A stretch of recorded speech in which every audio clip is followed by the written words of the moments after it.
बदन जैसे मोहनी जड़े। कंचन काया मोर तोर बर बने हैं, कौन लगा हो सबके आँखी गड़ी है। तोर बर अर्पण हवे मोर सगरो जन्म, महु सौंप हवा राजा मोर तन मन बदन। कहीं बने हवस जिंदगी के आधार, धन धन है तोर श्रृंगार। जिंदगी भर रहे राजा मोर बर तोर माया यो दूल्हा।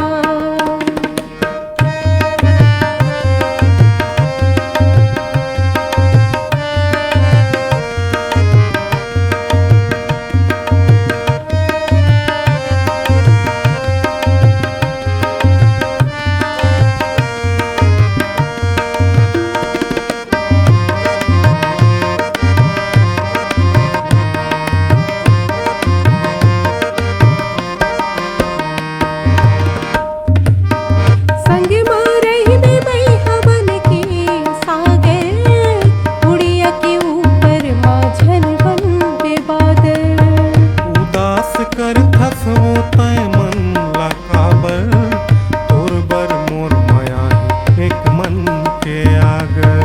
संग मारही बेबई हवन के सागर, उड़िया के ऊपर माझन बन बेबादल।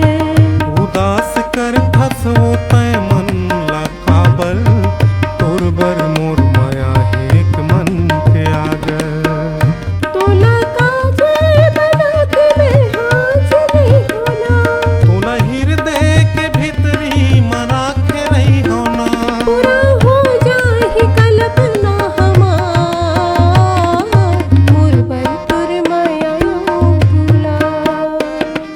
धन धन तोर रूप गोरी, धन धन है तोर श्रृंगार। जिंदगी भर रहे राजा मोर बर तोर माया यो दूल्हा। तोला गढ़ है विधाता बने माया डार के, बंधन झन छोटे रख दे बने गांठ पार के। तोरे आगू पीछू घूमे वो हजार, धन धन है तोर श्रृंगार। धन धन तोर रूप गोरी, धन धन है तोर श्रृंगार। जिंदगी भर रहे राजा मोर बर तोर माया यो दूल्हा। मोर बर तोर माया यो दूल्हा। धन धन है तोर श्रृंगार। मोर बर तोर माया